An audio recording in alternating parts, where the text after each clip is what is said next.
Oke, kita masuk nih ya ke demokrasi menurut anak muda nih ya. Kalau mendengar kata demokrasi nih, apa sih yang langsung terlintas di pikiran kamu?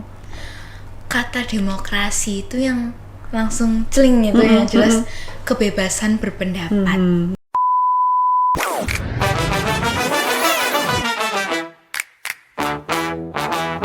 Dinamis Persembahan KPU Klaten. Assalamualaikum warahmatullahi wabarakatuh. Salam sejahtera untuk kita semua. Jumpa lagi dalam Dinamis, Dialog dan Informasi di hari Kamis persembahan KPU Klaten. Nah, teman pemilih, bulan Juli ini selalu menjadi bulan yang spesial bagi kita ya, karena di dalamnya kita memperingati Hari Anak Nasional. Nah, tema Hari Anak Nasional di tahun ini adalah Sayangi Anak, Lindungi dan Bangun Masa Depan. Nah, kalau bicara masa depan nih ya teman pemilih, tentu tidak terlepas dari generasi muda ya, anak-anak dan remaja yang hari ini mungkin masih duduk di bangku sekolah, di bangku SMP, di bangku SMA. Nah, mungkin beberapa tahun ke depan nanti akan menjadi tentunya pemilih pemula ya pada pemilu ataupun pilkada. Nah, artinya mereka ini bukan hanya menjadi penerus bangsa, tetapi juga menjadi penentu arah pembangunan di Indonesia, termasuk juga di Kabupaten Klaten. Nah, pada podcast Dinamis kita kali ini, kita akan mendengarkan secara langsung bagaimana pandangan generasi muda mengenai demokrasi, pemilu, dan juga harapan-harapan mereka untuk Klaten. Nah, sudah hadir bersama saya perwakilan siswi SMA yang akan menjadi pemilih pemula juga di tahun 2029. Halo, selamat datang di podcast Dinamis. Ya, Nah, halo.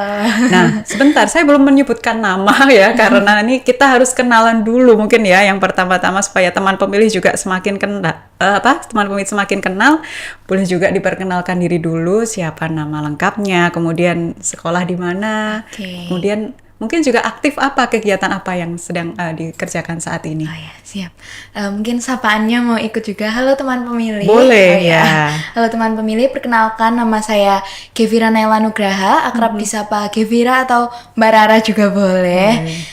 Saat ini saya bersekolah di SMA Negeri 1 Klaten, dan untuk kesibukannya saya ikut organisasi siswa intrasekolah, jadi OSIS, dan juga saya ini cukup senang dalam dunia teater. Jadi Oke. saya di sekolah itu juga mengikuti ekstrakurikuler, yaitu teater Sapu Lidi, dan juga di luar juga ada ikut Sanggar Kayuwangi dan aktif dalam berteater gitu, karena memang hobi.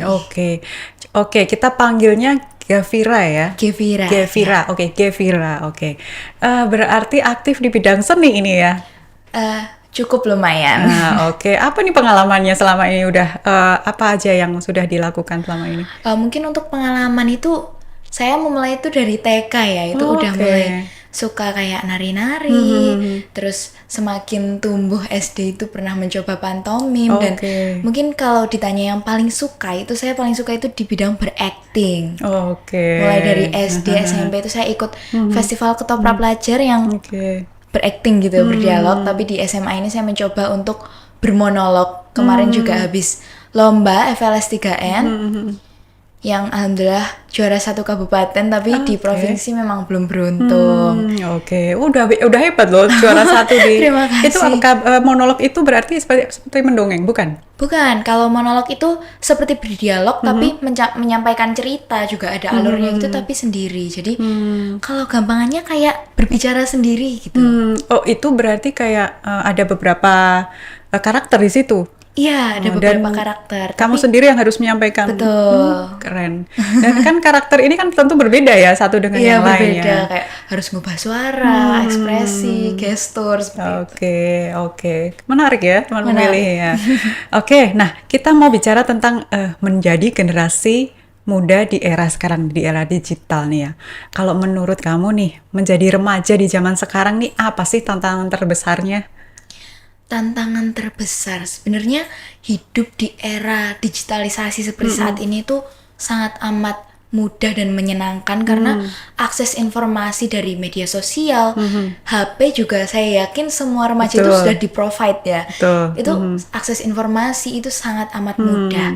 Tapi dari situ juga sangat banyak informasi-informasi yang bisa justru jadi seperti pisau bermata dua Betul, ya. ya. Kalau kita tidak bijak dalam menggunakan media sosial itu bisa jadi hal yang buruk sekali untuk kita, kayak bahaya doom scrolling. Padahal sebenarnya kayak di TikTok, Reels itu juga banyak konten-konten yang bermanfaat. Betul, ya. Tapi juga di balik hal-hal yang positif itu juga pasti ada hal negatif, dan jika kita tidak memanagenya dengan baik, pasti juga akan berdampak pada yang pertama itu karakter dari diri kita sendiri. Ya, memang apa ya namanya, dibutuhkan kemampuan berpikir yang kritis ya. Betul. Jadinya kan tidak hanya cuma ketergantungan scroll ya, tidak hanya ketergantungan scroll, dan memang konten itu banyak sekali, mulai Konten yang banyak sekali. ya hiburan rata-rata ya, Rata-rata yang hiburan. diakses teman-teman ini kan hiburan sesaat, kemudian yang penting lucu, ketawa, langsung scroll lagi, nemu lagi Video gitu ya. pendek, Video seperti itu. pendek ya. Apalagi itu sampai ke anak SD, Iya. anak TK juga gitu ya, udah mulai Pegang scroll gadget gitu. semua. Ya.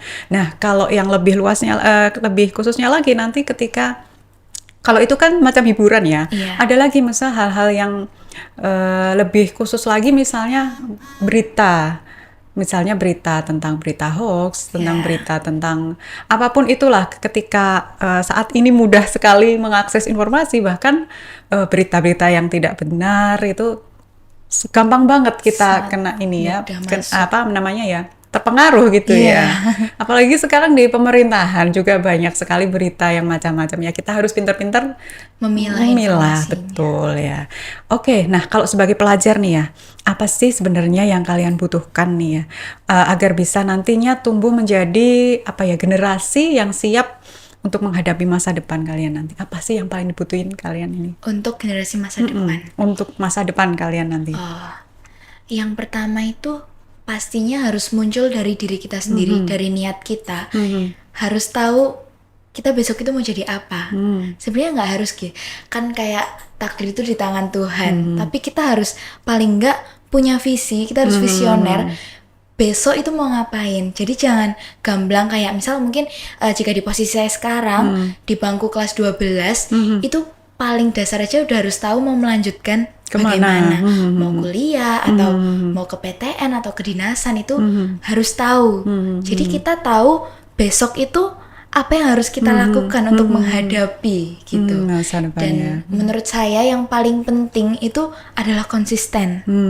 Konsisten itu yang mungkin sangat sulit dicapai karena konsisten itu tidak hanya, menurut saya tidak hanya suatu hal yang dilakukan terus-menerus, tapi juga konsisten dalam menerima informasi itu jangan mudah terpengaruh. Jadi jika kita konsisten dalam suatu hal itu, visi kita, tujuan kita itu jadi lebih mudah tercapai kalau menurut saya. Oke, berarti kalau sekarang kamu sudah punya nih, udah punya cita-cita, aku mau seperti ini nantinya, itu udah ada berarti. Pastinya kalau bayangan itu sudah ada. Ya, karena gini, kalau kita udah benar-benar punya, aku pengennya ini gitu kan, misalnya, nanti kita akan mengusahakan yang terbaik dari Iya, kita betul. agar bisa mencapai ya, gitu.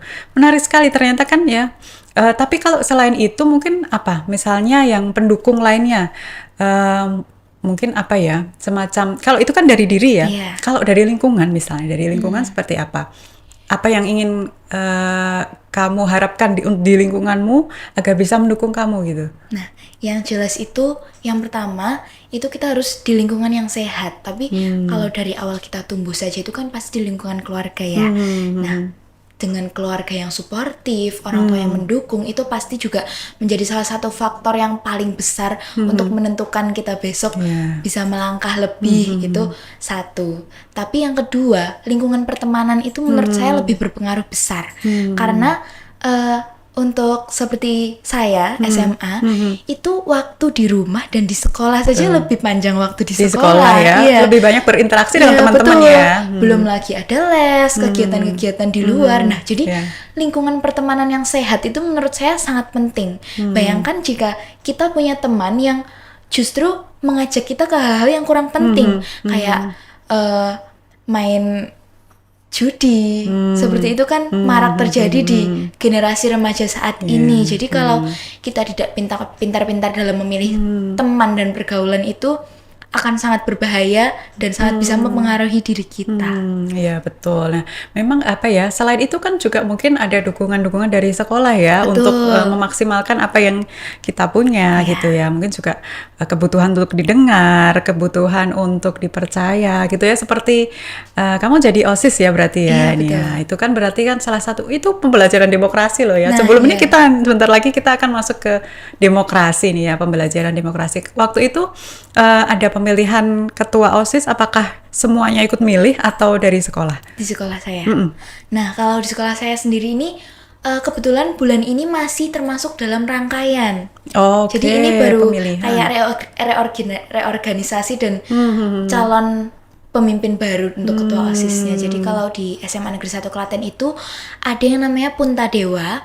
Apa Itu tuh? semacam pemilihan umum untuk Oke. pemilihan Ketua kandidat OSIS. mitra tama dan mitra muda. Kalau di SMA Negeri 1 Oke. Klaten itu ketua dan wakil disebutnya mitra tama dan mitra muda. Mitra Tama, oke. Iya. Mitra Tama dan Mitra Muda itu ketua OSIS dan Dan wakil. Oh gitu. Terus pemilihannya?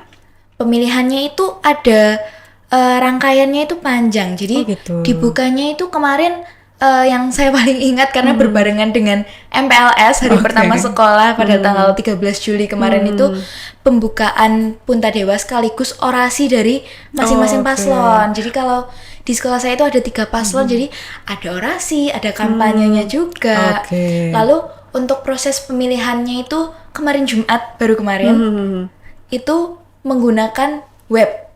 Oke. Jadi sudah dibuat dengan voting gitu. Iya, Oke. e-voting. Jadi menggunakan password. Jadi juga tetap bisa termonitor satu orang itu memiliki satu suara, hanya satu Oke. suara dan nggak mungkin golput karena kalau Puntadewa sendiri ini yang mengurus itu dari MPK. Jadi itu per orang itu sangat diawasi biar tetap memilih menggunakan hak pilihnya Oke. dan ada aturan-aturan yang berlaku Keren juga. ya, keren ya. Berarti memang sudah sangat dipraktekkan ya ini ya, Iya. seperti pemilu pada apa ya, pemilu kepala daerah, Iya. pemilu pada umumnya ya. Oke, kita masuk nih ya ke demokrasi menurut anak muda nih ya. Kalau mendengar kata demokrasi nih, apa sih yang langsung terlintas di pikiran kamu? Kata demokrasi itu yang langsung celing itu ya jelas kebebasan berpendapat.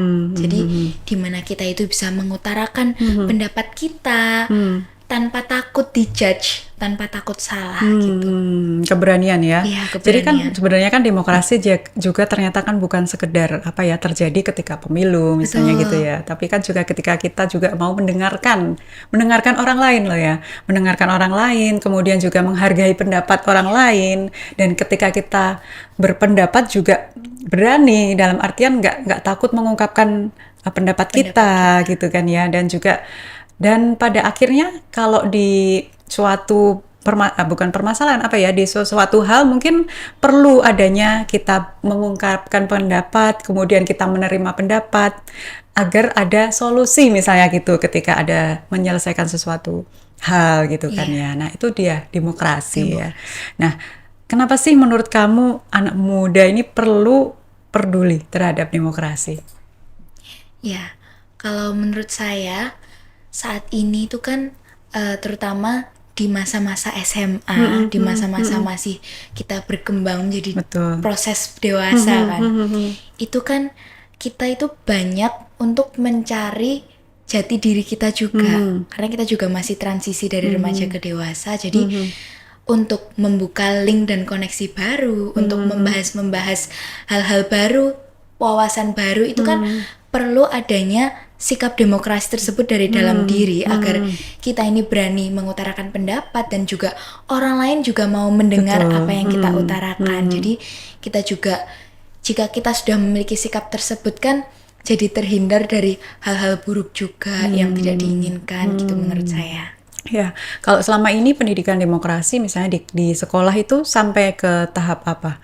Maksudnya kan demokrasi nggak cuma yang kebebasan dia dari awalnya adalah kebebasan berpendapat, kemudian kebebasan juga untuk menerima juga pendapat ya, menerima keputusan juga.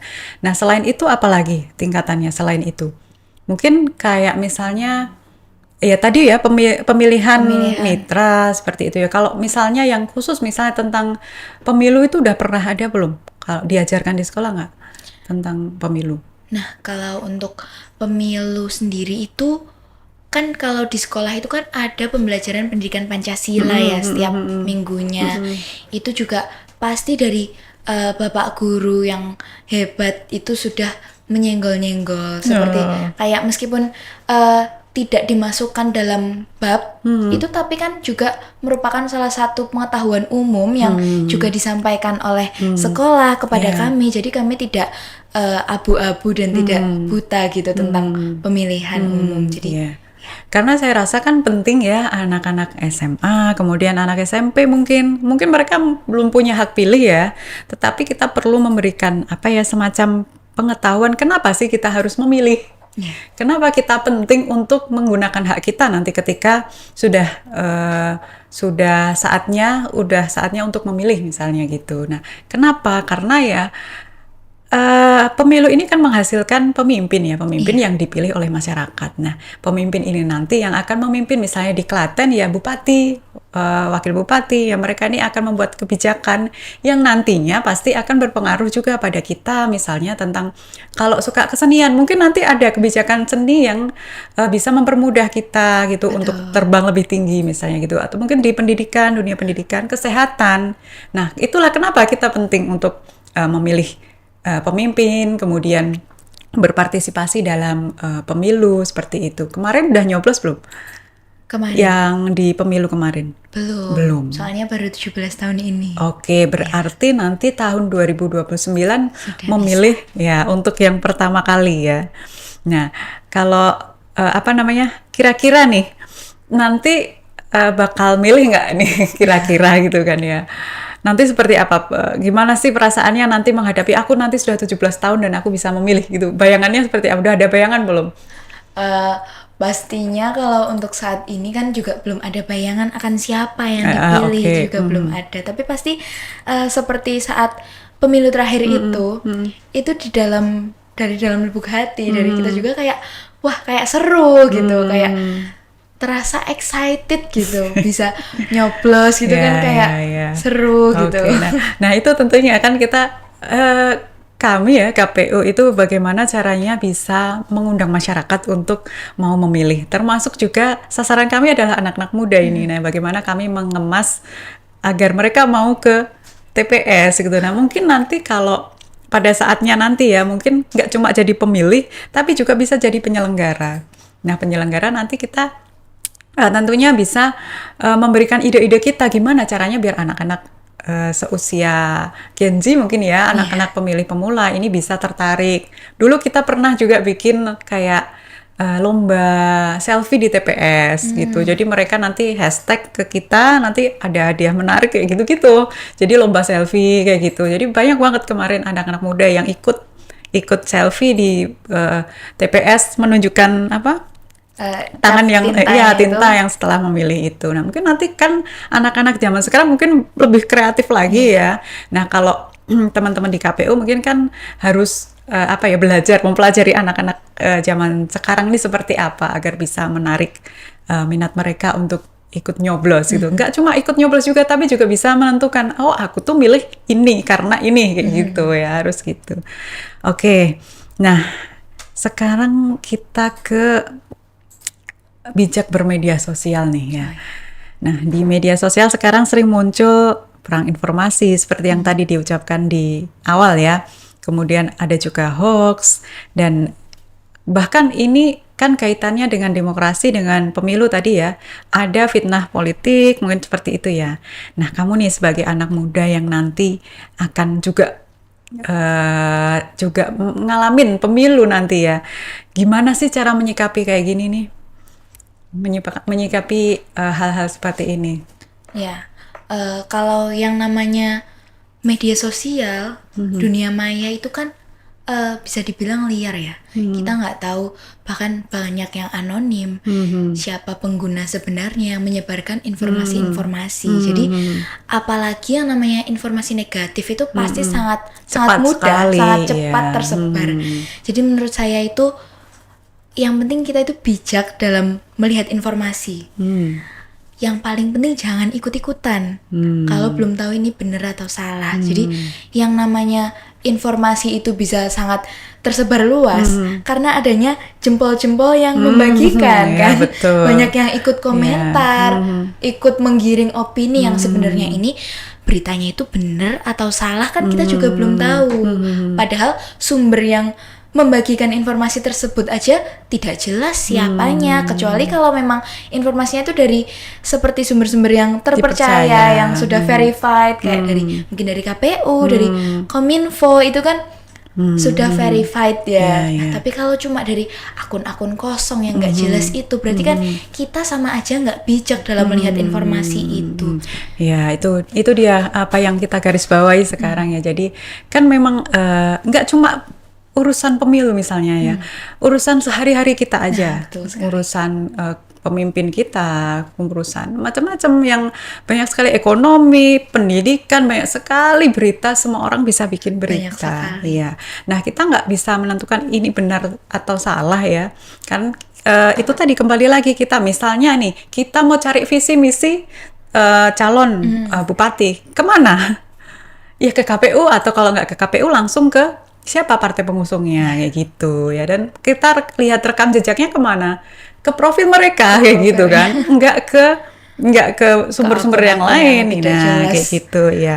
Nah kalau nanti nih ada saatnya tahun 2029 nanti kan ada pemilu ya. Nah ada bayangan nggak seperti apa sih sosok pemimpin yang kamu harapkan nanti? Sosok pemimpin yang saya harapkan itu sebenarnya tidak terlalu kompleks atau gimana-gimana. Menurut saya cukup dengan satu kata aja, Apa itu? integritas. Oke. Iya. Yang penting ini ya, punya apa namanya ya, integritas untuk ya apa yang dia visi misikan bisa Betul. direalisasikan Karena gitu ya. integritas kan nggak cuma sekedar jujur, tapi juga mencakup hal-hal yang lain kayak tanggung jawab, bebas korupsi, itu juga termasuk dalam nilai-nilai integritas. Ya, sebenarnya kita kan juga ini bisa apa ya namanya? Ya karena kembali lagi balik ke media sosial yang begitu masifnya ya. Sekarang kita tuh bisa apa ya, semacam melihat bagaimana pemimpin yang terpilih ini bisa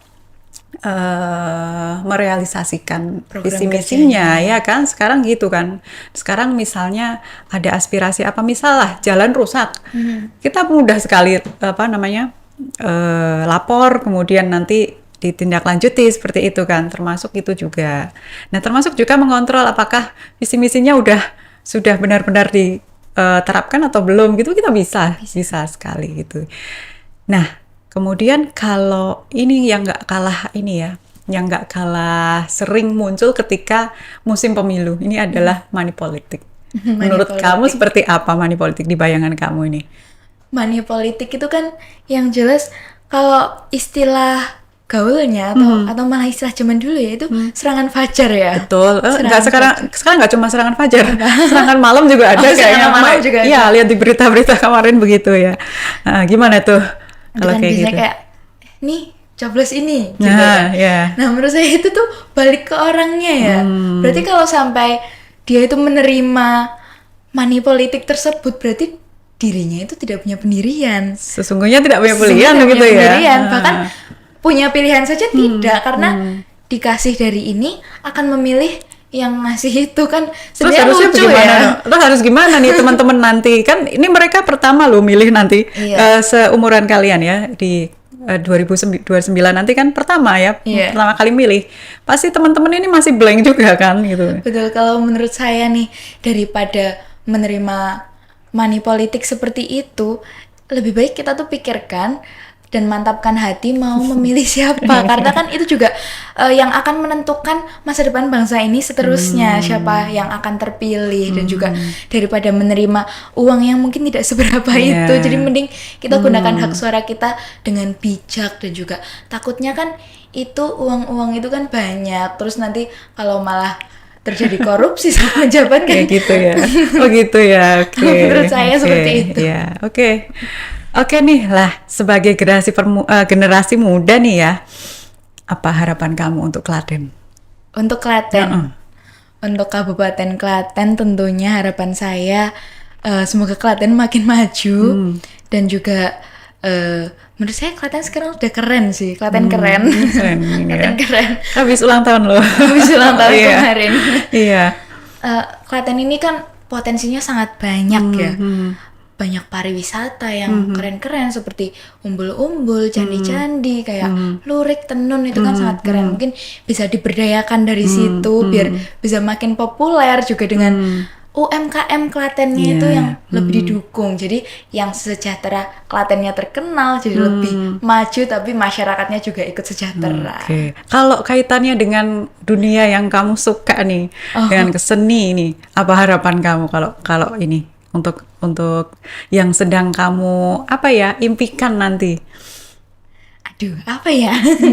Kalau berhubungan dunia seni, sebenarnya Klaten ini juga cukup peduli terhadap seni, diberikan ya. ruang ya Diberikan untuk ruang. itu ya. Karena juga saya juga pernah ikut itu yang namanya FK Metra Kabupaten Klaten, itu kayak festival seni tradisional, media tradisional gitu. Menurut saya sudah diwadahi, mungkin bisa diwadahi lagi seperti diadakan lagi kayak lomba-lomba seni gitu, juga kayak festival-festival kan juga sebenarnya si Klaten juga ada kayak kemarin ada karnaval lurik itu juga menurut saya kayak Klaten Fair kemarin itu juga banyak penari-penari yang juga dari Klaten semua itu yang ya tentunya memang sudah cukup diwadahi ya kalau di Klaten melalui banyak sekali event ya. Banyak sekali Ya, eventnya semoga Klaten. nanti bisa semakin ini ya, Semoga. semakin banyak lagi event yang bisa diselenggarakan ya. Oke, kalau untuk anak muda nih kami dari KPU mungkin ada masukan nggak? Gimana sih cara kita untuk bisa menjaring teman pemilih ini yang masih sebagai pemilih pemula nih, supaya mereka tuh tertarik belajar demokrasi, kemudian akhirnya tertarik untuk ikut milih nanti? Nah, seperti yang tadi di awal kita bicarakan itu kan ada seperti menurut saya itu yang paling efektif melalui konten-konten pendek seperti Reels, TikTok, tapi yang menarik. Jadi kayak ikut-ikut tren. Jadi yang lagi viral gitu dikemas informasinya lewat konten-konten seperti itu karena gampangannya begitu denger soundnya itu nggak akan nyekip. Kalau Gen Z kan kayak denger soundnya udah membosankan itu kayaknya udah di skip, langsung skip ya. Tapi kalau misal soundnya kayak dance Brazil gitu mungkin nggak di skip ya. Oke. Tapi kalau misalnya kita hadir di sekolah gitu efektif gak sih? Efektif. Oke, menurut gitu saya. ya. Jadi kan misalnya kita ke sekolah, kemudian kita cerita tentang demokrasi, misalnya gitu. Terus kemudian kemarin juga beberapa kali kami ke sekolah-sekolah yang lagi ada pemilihan OSIS ya, pemilos kayak gitu. Kemudian di sana menjelaskan ya pengetahuan demokrasi yang dasar gitu kan pada mereka. Cuma kan itu lebih ke apa ya, kalau saya membayangkan kan anak-anak ini mungkin nggak cuma itu, ada lagi yang hal menarik apa yang bisa kita lakukan biar untuk meningkatkan partisipasi anak. Karena nanti di tahun 2029 ini ternyata saya membaca data itu paling banyak anak ini Gen Z. Jadi yang usia pertama kali memilih gitu. Oke, nanti semoga program pendidikan pemilih dan kelas demokrasi ini yang dilakukan KPU selama ini mungkin menurut kami juga mungkin bisa jadi langkah salah satu lah ya untuk meningkatkan literasi politik. Yang penting itu dulu, literasi politik dulu. Nanti kalau udah tahu apa sih gunanya memilih, mungkin mereka akan tertarik gitu ya. Oke, terakhir nih ya. Apa pesannya kamu untuk teman-teman nih yang mungkin nanti menjadi pemilih pertama, pemilih pemula, seperti nanti kamu juga? Ya. Oke. 2 kata saja. Jangan FOMO. Oke. Ya, karena maksudnya karena zaman sekarang ini tuh FOMO itu sangat amat marak terjadi. Ikut sana, ikut sini gitu ikut ya. Sana, ikut sini, dipengaruhi ini sedikit, ikut ini, ini ikut ini. Itu menurut saya cukup bahaya kalau pemilu tapi FOMO kayak ikut-ikutan temennya kayak aku pilih A, aku juga pilih A. Itu kan kita harus punya pendirian loh guys, kayak gitu. Kayak ada informasi di TikTok atau Instagram yang menggiring opini si A buruk, terus kayak nggak jadi A, itu kan terlalu mudah terprovokasi, terpengaruh oleh berita-berita yang nggak jelas. Jadi masuknya FOMO. Jadi jangan sampai FOMO dalam memilih, dalam menentukan pilihan itu nggak boleh FOMO. Dan pastikan nanti juga ikut memilih ya, Iya, karena pengalaman ikut pertama memilih, loh pengalaman ini. pertama.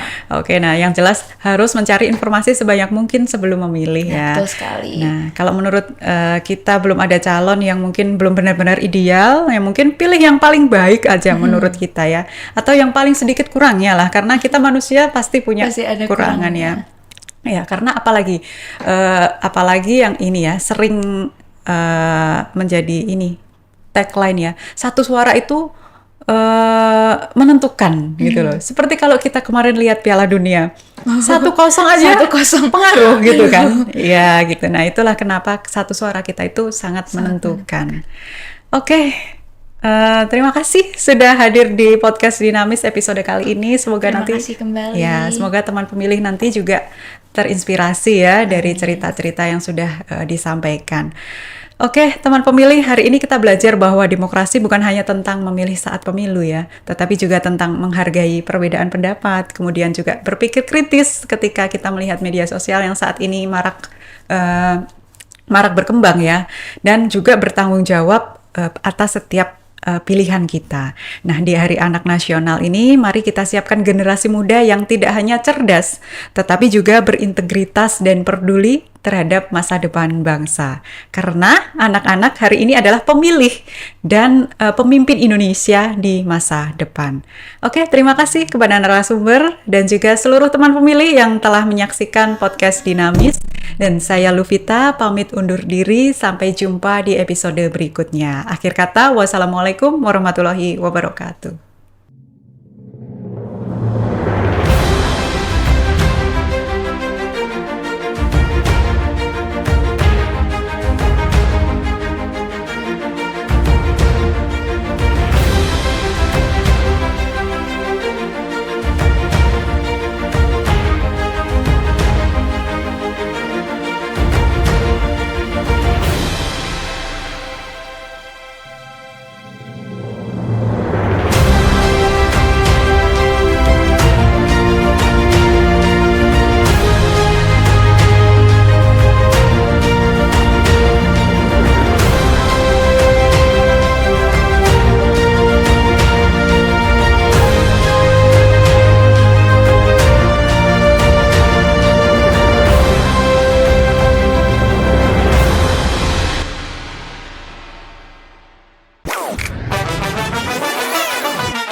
Dinamis, persembahan KPU Klaten. Setiap Kamis kami datang membawa terang, dialog santai tapi penuh makna, informasi jelas, demokrasi cerdas untuk pemilih yang lebih berkelas. Ayo buka wawasan, ayo kuatkan peran, demokrasi kuat, Indonesia berdaulat. Dinamis, Saya akan terpijak seterusnya.